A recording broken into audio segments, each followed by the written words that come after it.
கட்டின தாலியை கலற்ற முடியாமல் இன்று நாங்கள் இந்த பரிதவிப்போடுதான் இந்த இடத்திலே நாங்கள் இன்று தாலியோடு நாங்கள் இன்று என்கிற உறவுகளுக்கு என்ன நடந்தது என்று தெரியாத ஒரு நிலையிலே அந்த தாய்மாரின் கண்ணீருக்காவது பதில் சொல்ல வேண்டியவர்களாக நீங்கள் இருக்கின்றீர்கள் என்பதை ஒரு கணம் சிந்தித்து பாருங்கள். உறவுகளுக்கு என்ன நடந்தது, என்ன கொலை செய்த, எப்படி கொலை செய்யப்பட்டார்கள், சர்வதேச குற்றவியல் நீதிமன்றத்துக்கு பாரப்படுத்தி எமக்கான நீதியை பெற்றுத்தர வேண்டும். எங்களுக்கு உள்ளூர் பொறுமுறையே தேவையில்லை. இவர்கள் எங்க, இந்த பிள்ளைகள் எங்க? எங்களோட பிள்ளைகளுக்கு என்ன நடந்தது? 2008ஆம் ஆண்டு வீட்டில் வச்சு தான் என் பிள்ளைய கூட்டிக் கொண்டு போகிறோம். எங்களை தமிழராக பிறந்தது பாவமா? தமிழராக பிறந்ததுக்காகவா எங்களை இவ்வளோ சித்திரவதை நீங்கள் செய்து கொண்டிருக்கிறீர்கள்? ஒரு நாடும் திரும்பி பார்க்காமல் இருக்கிறீங்க. நீங்கள் என்ன கொண்டு போட்டால் தாட்டிருப்பீங்க இல்லையே, உயிரோடு தானே தாட்டிருப்பீங்க. அதுகள் எவ்வளவு மூச்சடங்கி எவ்வளவு அனுபவப்பட்ட அந்த பிள்ளைகள், அந்த உறவுகள் செத்துருக்குங்க. ரோட்டு வழியாக இளநீ வித்தவனையும் ரோட்டு வழியாக அப்புள் வித்தவனையும் கொண்டு வந்து இராணுவமாக்கினா அவன் என்ன செய்வான் தெரியுமா? அவங்களுக்கு எத்தனை நாங்கள் சாப்பிட்டு தெரியுமா? சூக்கேஸை துறந்து பார்த்தா தெரியும் என்னென்ன சாமானம் வேண்டி வச்சிருக்கிறான்னு சொல்லி. அப்படி அதுலேயே நாங்கள் நினைச்சு கொண்டு இன்னைக்கு கால அவகாசம் கொடுக்கின்றோம் என்று சொல்லி கொடுத்து கொண்டிருந்தார்கள். இப்பொழுதும் அதே நிலைமை தான் வந்து கொண்டிருக்கிறது. நாங்கள் விட்ட மிகப்பெரிய தவறு உலக நாடுகளும் கூட கேட்கின்றது. ஏவிபி தேசிய மக்கள் முன்னணி அரசாங்கத்தில் உங்களோட மக்கள், உங்களோட எம்பிக்கள் இருக்கிறாங்களே, நீங்கள் தானே வாக்களித்திருக்கின்றீர்கள். மைத்ரிபால சிறிசேனாவோட போன போது அவர் போன் பார்த்து கொண்டு வந்தது. அப்பொழுது மட்டக்களப்பை சேர்ந்த எங்களோட சகோதரிகள் கேட்டார்கள், குடும்பி மலையிலும் தந்திரி மலையில் எங்களை பிள்ளைகளை வச்சிருக்கிறதாக சொல்லுகின்றார்கள். எங்களுக்கு அந்த இடத்தோருக்கா காட்டணும் என்று மைத்ரிபால கோபத்தோட நீங்கள் போய் பாருங்க. அந்த தோண்ட வேண்டிய இடங்களுக்கு சிசிடிவி கேமரா பொருத்தப்பட வேணும். ஏதாவது நடக்கலாம்.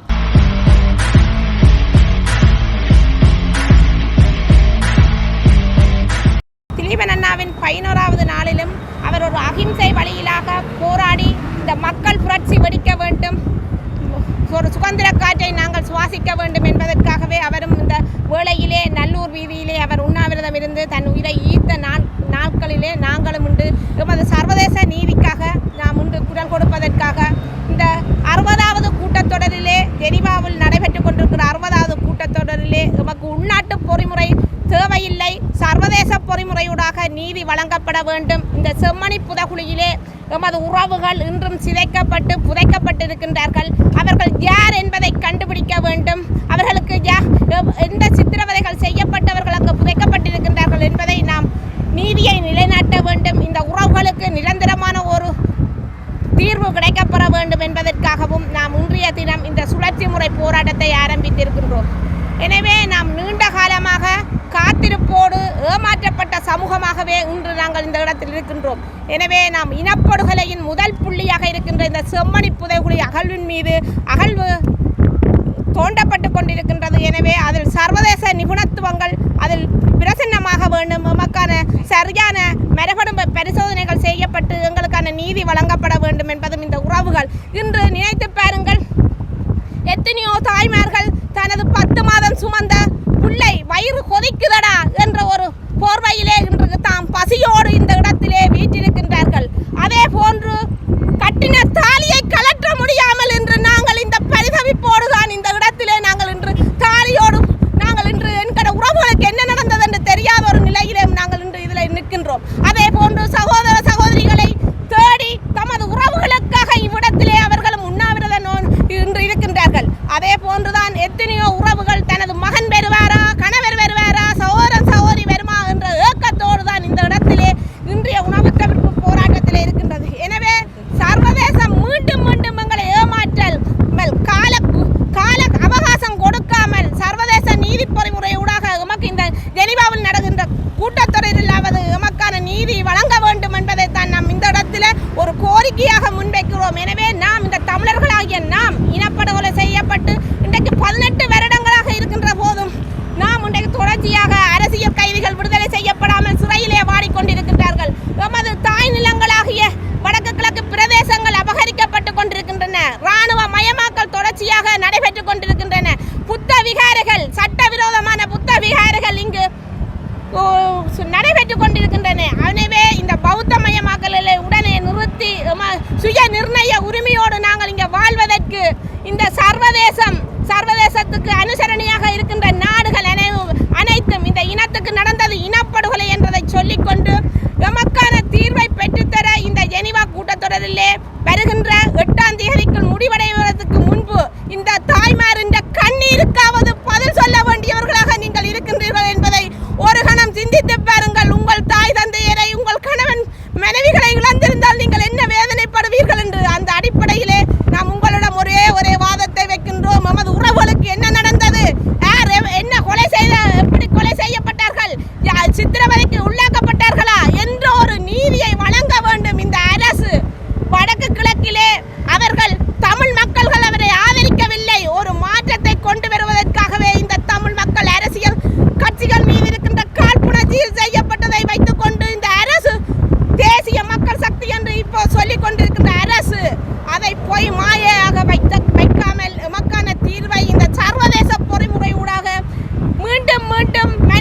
எங்களோட பிள்ளைகளை தொலைத்து சௌரங்களை தொலைத்து தாய்மாரை தொலைத்து தந்தையரை தொலைத்து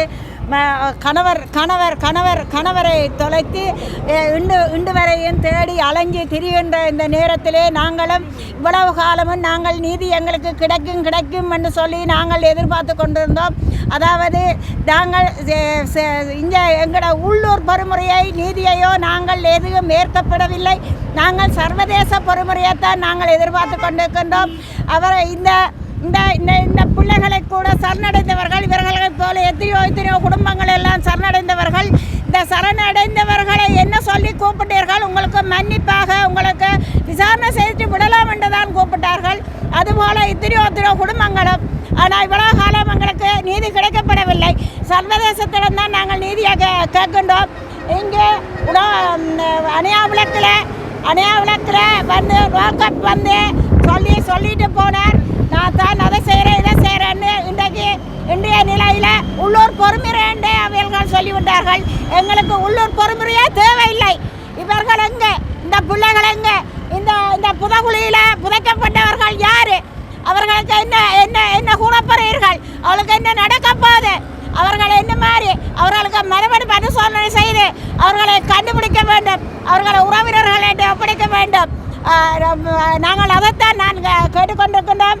இன்றையிலிருந்து 29ஆம் தேதி மட்டும் அனைத்து மாவட்டங்களும் இங்கே நாங்கள் உணவு தவிர்ப்பு போராட்டத்தை செய்ய இருக்கின்றோம். எங்களுக்கு சர்வதேசத்தால் எங்களுக்கு நீதி வழங்கப்பட வேண்டும். சர்வதேசத்திடம் தான் நாங்கள் எதிர்பார்த்து கொண்டிருக்கின்றோம். எங்களுக்கு இனிமேல் எந்த உள்ளூர் பொறிமுறையுமே தேவையில்லை. எங்களுக்கு அந்த கதைக்கே இடம் இருக்கக்கூடாது என்று தான் நான் இதை முடித்துக் கொள்கிறேன். ஜெயச்சந்திரா, நான் மன்னார் மாவட்டம் வலிந்து காணாமல் ஆக்கப்பட்ட உறவுகளின் சங்க தலைவி. நாங்கள் இன்றைக்கு இந்த செம்மணி புதவுளி நினைவாக இதில் கவனஈர்ப்பு போராட்டம் செய்து கொண்டிருக்கிறோம். உணவு தவிர்ப்பு போராட்டம். காரணம் என்னன்னு சொன்னால், இந்த 16 வருஷமும் ரோட்டில் நின்று நாங்கள் போராடி கொண்டு நிற்கிற அம்மாக்கள் எல்லா நாடுகளுக்கும் தெரியும். இலங்கையில் இருந்து முழு நாடுகளுக்கும் தெரியும். இந்த நாடுகளே எங்களுக்கு ஒரு நீதியை பெற்று தராமல் மௌனம் சாதிச்சு கொண்டிருக்கின்றது தான் எங்களுக்கு தெரிய இல்லை. எங்களுக்கு வேணும், எங்களோட பிள்ளைகளுக்கு என்ன நடந்தது. 2008ஆம் ஆண்டு வீட்டில் வச்சு தான் என் பிள்ளைய கூட்டிக் கொண்டு போனவியல் இலங்கை இராணுவம் கடற்படை விசாரித்து போட்டு விடுறோம்னு சொல்லி. ஆனால் இதுவரையிலையும் எந்த இடத்துலையும் என் பிள்ளையை நான் காணவும் இல்லை, பார்க்கவும் இல்லை. எல்லா இடங்கள்லையும் நாங்கள் தேடிக்கொண்டு திரிஞ்சு கடைசியாக அரசாங்கத்தில் தான் முதல்ல நாங்கள் போனாங்கள். அரசாங்கம் உங்களுக்கு ஒரு பதில் சொல்ல வேணும், அரசாங்கம் உங்களுக்கு ஒரு நீதி வழங்க வேணும்னு சொல்லி அரசாங்கத்திட்ட போய் மைதிரி ஸ்ரீபாலாவை நேராக போய் சந்தித்த நாங்கள் போக எங்களை அதில் இருக்க வச்சுட்டு அவர் ஃபோன் பார்த்து கொண்டு இருந்துட்டு எந்த விதமான பதிலும் எங்களுக்கு சொல்ல இல்லை. அப்போ அதுக்கு பிறகு தான் நாங்கள் சர்வதேச விசாரணை வேணுமென்று இன்று வரையும் நாங்கள் போராடி கொண்டு நிற்கிறோம். இன்றைக்கு 60வது கூட்டம் அமரங்கம் நடந்து கொண்டிருக்குது. எத்தனையோ நாடுகள் எங்களுக்காக கதைக்கலாம். அது பக்கத்து நாடு பொக்கள் கொடி தாய் உறவுன்னு சொல்லி கொண்டிருக்கிற இந்தியா முதல் கொண்டு ஏன் எங்களை கண் நோக்கி பார்க்க இல்லைன்றது கேள்விதான் எங்களுக்கு. நாங்கள் என்ன தமிழராக பிறந்தது பாவமா? தமிழராக பிறந்ததுக்காகவா எங்களை இவ்வளோ சித்திரவதை நீங்கள் செய்து கொண்டிருக்கிறீங்கள்? ஒரு நாடும் திரும்பி பார்க்காமல் இருக்கிறீங்கள். நாங்கள் என்ன பாவத்தை செய்து கொண்டு இந்த புள்ளிகள் உங்களோட கையில் அம்பிட்டுது. அந்த புள்ளிகளை நினைக்கிற போது எவ்வளவு ஒரு வேதனையாக இருக்குது. நீங்கள் பிடிச்சி கொண்டு போனீங்களா என்ன பாடுபடுத்திருப்பீங்கள் அந்த பிள்ளைகளை? சும்மாவை வச்சு நீங்கள் கொண்டு போயிருப்பீங்கள், என்ன பாடுபடுத்தியிருப்பீங்கள். இன்றைக்கு நம்ம அந்த புதவுளிக்குள்ள எத்தனை உடம்புகள் எலும்பு கூடுதலாக இருக்குது. பார்க்க போனால் அந்த உடம்புகளில் ஒரு தாய் ஒரு பிள்ளையை கட்டி பிடிச்சோன்ருக்குறேன். அந்த இதை நீங்கள் என்ன கொண்டு போட்டால் தாட்டிருப்பீங்க இல்லையே, உயிரோடு தானே தாட்டிருப்பீங்க. அதுகள் எவ்வளோ மூச்சடங்கி எவ்வளவு அனுபவப்பட்ட அந்த பிள்ளைகள் அந்த உறவுகள் செத்துருக்குங்கள். அப்போ நீங்கள் என்ன கல்லுகளை நீங்கள் என்ன இலங்கை இராணுவமாக கொண்டு வந்து கல்லுகளை உருவாக்கி கொண்டு வந்து வச்சிருக்கிறீங்கள். ரோட்டு வழியாக இளநீ வித்தவனையும் ரோட்டு வழியாக அப்புள் வித்தவனையும் கொண்டு வந்து இராணுவமாக்கினா அவன் என்ன செய்வான்? அவனுக்கு இப்படியான நிலைமையில தான் கொண்டு வந்து இன்றைக்கு எந்தெந்த இடத்துல தோன்ற இடமெல்லாம் பயமாக இருக்குது. எங்களோட பிள்ளைகள் மற்ற புதவுளிகளில் இருந்து வழியால் வந்துருங்களோன்னு சொல்லி ஒவ்வொரு பெற்றோரும் ஒவ்வொரு மனைவிமாரும் ஒவ்வொரு உறவுகளும் இன்றைக்கு நாங்கள் போராடி கொண்டு எத்தனை நாள் நாங்கள் படுத்து நிறுத்திருப்போம் தெரியுமா உங்களுக்கு? எத்தனை நாள் நாங்கள் சாப்பிட்டு தெரியுமா? அப்படியான நிலவரத்தில் நாங்கள் இருக்க 24 வயசு இங்கே கொண்டு போய்க்கல இந்த பிள்ளை என்னென்ன கனவுகளோட இருந்திருப்பான், என்னென்ன நினைவுகளோட இருந்திருப்பார். அவன் சூக்கேஸை துறந்து பார்த்தா தெரியும் என்னென்ன சாமான் அவன் வேண்டி வச்சிருக்கிறான்னு சொல்லி. அப்படி அதுலேயே நாங்கள் நெச்சு கொண்டு இன்னைக்கு குளிசிகளோடையும் தண்ணி போத்தலோடையும் ரோட்டு வழியை தெரிஞ்சு கொண்டு இருக்கிறோம். ஏன் இந்த சர்வதேச நாடுகளுக்காக பார்க்குதில்லை? ஏன் இந்த இன்றைக்கு 60வது கூட்டத்தொடர்பில் அயல் நாடுகள் எல்லாம் எங்களுக்காக ஒரு நீதியை பெற்று தர வேணும் என்று தான் இதில் இன்றைக்கு நாங்கள் 5 மாவட்டமும் சேர்ந்து நின்று நாங்கள் போராடி கொண்டு நிற்கிறோம். எங்களுக்கு ஒரு தீர்ப்பொன்று கிடைக்கும் வரையும் எத்தனை அம்மாக்கள் செத்து போயிட்டுனோம். நாங்களும் செத்து கொண்டு போய்க்கல, எங்களோட சாட்சியாலும் மறையப்பட்டு கொண்டு போகுது. அதையா நீங்கள் எல்லாரும் விரும்புகிறீங்கள்? அதை விரும்புகிறீங்களா? அப்படியே ஒருமிக்க நீங்கள் எங்களுக்கு சொல்லுங்களேன். நீங்கள் எல்லாரும் செத்து போங்க, உங்களோட சாட்சியால் மறையப்படும், நாங்கள் நிம்மதியாக இருப்போம்னு சொல்லி. ஏன் எங்களை போட்டு இதில் வதைக்கிறீங்கள்? உங்களை நம்பிக்கொண்டு தானே சர்வதேசம் வேணும் அயல் நாடுகள் வேணுமென்று நாங்கள் கேட்டுக்கொண்டு நிற்கிறோம். நன்றி. வலிந்து காணாமலாக்கப்பட்ட உறவுகளின் சங்கம் முஷத்தி மாவட்டத்தின் தலைவர் சுப்பிரமணியம் பரமானந்தம். வடக்கு கிழக்கு வலிந்து காணாமலாக்கப்பட்டோர் சங்கம் கடந்த வாரம் ஒரு தீர்மானம் ஒன்றை எடுத்தோம். வடக்கு கிழக்கில் ஒவ்வொரு மாவட்டத்திலும் இந்த போராட்டத்தை செய்வதாக. ஏனெனில் 22ஆம் தேதியிலிருந்து இலங்கை தொடர்பாக ஐநா சபையில் காணாமலாக்கப்பட்டோர் தொடர்பாக கதைக்க இருப்பதால் எங்களுடைய பிரச்சனையை முழுமையாக ஏற்கனவே சொல்லியிருக்கோம். இப்பொழுதும் இறுதிக்கட்டத்திலும் சொல்லுவதற்காக தீர்மானித்தோம். இருந்த பொழுதும் வடக்கிலே ஒரு இடத்திலும் கிழக்கிலே ஒரு இடத்திலும் செய்வதாக பின்பு தீர்மானிக்கப்பட்டது. அந்த வகையிலே 27, 28, 29 அம்பாறையிலும் 25லிருந்து 29 வரைக்கும் இன்று கண்கூடாக நாங்கள் பார்த்து கொண்டிருக்கின்ற எலும்புக்கூடுகளாக சிறு குழந்தைகளாக பெரியவர்களாக தலையிலே அடித்து தலை வெடித்தவர்களாக பார்த்து கொண்டு இருக்கின்ற இந்த புதைகுழிக்கு முன்னுக்கு இந்த அணிகா விளக்கு போராட்டம் நடந்த இடத்திலே 5 மாவட்டமும் ஒவ்வொரு நாளாக செய்வதாக தீர்மானித்தோம். எனவே நாங்கள் இதை தீர்மானித்த நோக்கம், அங்கே ஐநா சபையிலே இலங்கை தொடர்பாக கதைத்து கொண்டிருக்கின்றார்கள் காணாமல் போன தொடர்பாக. ஒவ்வொரு முறை ஐநா சபை கூட்டத்திலும் புதிதாக வருகின்ற அரசாங்கத்துக்கு கால அவகாசம் கொடுக்கின்றோம் என்று சொல்லி கொடுத்து கொண்டிருந்தார்கள். இப்பொழுதும் அதே நிலைமை தான் வந்து கொண்டிருக்கிறது என்று எங்களுக்கு தெரியும். இருந்த போதிலும் உண்மையிலே நாங்கள் விட்ட மிகப்பெரிய தவறு உலக நாடுகளும் கேட்கின்றது. ஏவிபி தேசிய மக்கள் முன்னணி அரசாங்கத்தில் உங்களோட எம்பிக்கள் இருக்கிறாங்களே, நீங்கள் தானே வாக்களித்திருக்கின்றீர்கள்.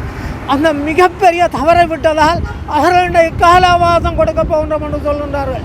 நாங்கள் மிக தெளிவாக சொல்லுகின்றோம், இலங்கை அரசாங்கம் தான் சுட்டது, இலங்கை இராணுவம் தான் சுட்டது, எங்களை பிள்ளைகளை கொண்டு போனது கொன்றது. நாங்கள் ஆணித்தரமாக சொல்கின்றோம். இந்த அம்மா சொன்னால் மைத்ரிபால சிறிசேனாவோட போன போது அவர் பெண் பார்த்து கொண்டு வந்தது. அப்பொழுது மட்டக்களப்பை சேர்ந்த எங்களோட சகோதரிகள் கேட்டார்கள், குடும்பி மலையிலும் தந்திரி மலையில் எங்களை பிள்ளைகளை வச்சிருக்கிறதாக சொல்லுகின்றார்கள். எங்களுக்கு அந்த இடத்தோருக்கா காட்டணும் என்று மைத்ரிபால கோபத்தோட நீங்கள் போய் பாருங்க. அன்று எழுப்பி போனார். நான் உடனே அவற்றை கையில் பிடிச்சிட்டேன். உடனே பாதுகாப்பு உத்தியோகத்தர் என்னை கைது செய்தார்கள். உண்மையிலே அப்படித்தான் இது. ஸ்ரீலங்காவின் தலைவர்கள் இருக்கின்றார்கள். நாங்கள் கேட்டதுக்காக கோவிச்சோன்னு நாங்கள் போய் பார்க்குறோன்னா நாங்கள் பார்த்துருப்போமே.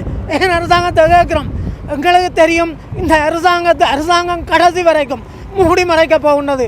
இங்கே இந்த சாட்சி சொல்கின்ற சிறையில் இருக்கின்ற சிங்கள இராணுவம் போன்ற சாதாரண சிப்பாய்கள் மீது இவர்களை பிரச்சனைகளை தலையிலே போட்டு அவர்களை காட்டி இந்த பிரச்சனையை மூடி மறைக்க போகின்றார்கள். எதிர்காலத்திலே மழை வரப்போகின்றது. மழை வந்தால் வைகாசி வரைக்கும் இதை தோண்ட முடியாத நிலை வரும். எனவே இந்த இடத்துக்கு பந்தல் ஒன்று போட வேண்டும். அந்த தோண்ட வேண்டிய இடங்களுக்கு சிசிடிவி கேமரா பொருத்தப்பட வேண்டும். ஏதாவது நடக்கலாம், நாங்கள் சந்தேகிக்கின்றோம். இதில் ஏதாவது நடக்கலாம். மண்ணால் கூட 300 வருஷத்துக்கு முந்தினாண்டு சொல்கின்றார்கள். ஆனால் எங்கட உறவுகள் இந்த யுத்த நேரத்தில் முடத்தத்தீவினுடைய வியாபாரம், சின்ன வியாபாரங்கள் மண்ணெண்ணெய் இது கொண்டு வந்த நேரம் கிட்டத்தட்ட எங்களுக்கு தெரியக்கூடிய 1000 பேரை காணவில்லை. அவை தான் அங்கே இருக்கின்றார்கள் என்று நாங்கள் நம்புகின்றோம். எனவே இந்த இடத்துக்கு உடனடியாக ஒரு பந்தல் போட வேண்டும். இந்த இடத்துல சிசிடிவி கேமரா போட்ட வேண்டும். வலிந்து காணாமலாக்கப்பட்ட உறவுகளின் சங்கமாகிய எங்களுக்கு இந்த இடத்தை பார்வையிடுவதற்கும் கண்காணிப்பதற்கும் நிச்சயமாக சர்வதேசம் எங்களுக்கு ஒரு நம்பிக்கை ஊட்டி அந்த இடத்தை எங்களுக்கு எடுத்து தர வேண்டும் என்று கேட்டுக்கொள்கிறேன். நன்றி, வணக்கம். முருகையா கோமகன், குரலற்றவன் குரல் அமைப்பினுடைய ஒருங்கிணைப்பாளர்.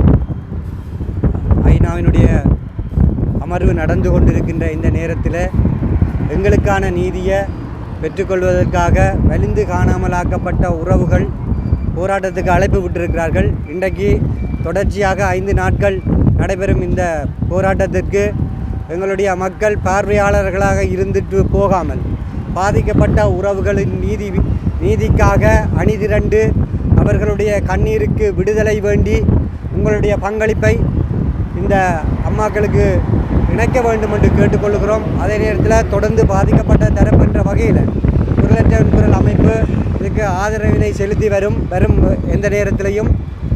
அதே நேரத்தில் செம்மணி புதைகுழி தொடர்பாக அகழ்வுகள் மிக தாமதமான ஒரு செயற்பாடு மந்தகதியாக அண்மை காலத்தில் ஏற்பட்டு கொண்டிருக்கின்றது. அதைவிட அகழ்வு பணியில் ஈடுபட்டு கொண்டிருக்கின்ற எண்ணிக்கையாளர்களும் மிகவும் குறைக்கப்பட்டிருக்கிறார்கள். எனவே இங்கே சந்தேகம் ஒன்று ஏற்பட்டிருக்கின்றது. இந்த அகழ்வும் ஏனைய புதைகுழிகள் போல் மூடி மறைக்கப்படக்கூடிய ஒரு சந்தர்ப்பம் இதுக்கும் ஏற்பட்டிருக்கின்ற ஒரு நிலைமை ஒன்று ஏற்பட்டிருக்கின்றது. அதே நேரத்தில் எதிர்வரும் காலங்களில் மழைகள் பெய்ய இருக்கின்றது. அதற்கு முன்னர் இந்த அகழ்வு பணியினை நிறைவுக்கு கொண்டு வர வேண்டும். அதே நேரத்தில் சர்வதேச பொறிமுறைகளுக்கு ஊடாக இந்த அகழ்வுகள் இடம்பெறுகிறதா என்பதனை கண்காணிக்கப்பட வேண்டும். இதற்கான உள்ளக பொறிமுறை அல்ல, சர்வதேச பொறிமுறைக்கான தீர்வினையே இந்த பெற்றோர்கள் எதிர்பார்க்கிறார்கள். எனவே சர்வதேச பொறிமுறையினை ஒன்றினை ஏற்படுத்தி பாதிக்கப்பட்ட தரப்புகளுக்கு நீதியினை வழங்குவதற்கு இந்த அரசு விரைந்து நடவடிக்கை எடுக்க வேண்டும் என்றதையும் கேட்டுக்கொள்கிறோம்.